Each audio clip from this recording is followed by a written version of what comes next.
If you're like many people, you probably check your emails on your phone more often than you do on a computer. So, what happens to all of those emails that you archive? Can you still access them? Yes. In this video, I'll show you how to see your archived emails in Gmail, even when you're on your mobile device. So make sure to watch this video until the very end and you'll be able to see all of those old emails that you thought were long gone. To get started, first open up the Gmail app. And then, for the purpose of this video, let's archive a couple of emails by swiping them to the side.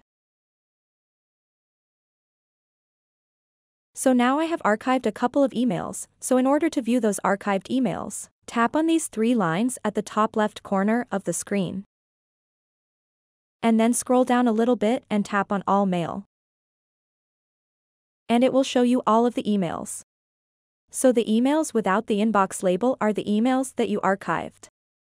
The inbox label is located at the bottom right corner of the email. So if it doesn't have that inbox label, then it is an archived email and you can scroll down the email list and find all of the emails that you have archived in the past. So that wraps up this tutorial. If you have any questions about this whole process, please let me know in the comments section below. And if this video helped you out, please give it a big thumbs up and subscribe to this channel for more tutorial videos like this one. Thank you so much for watching and have a good day.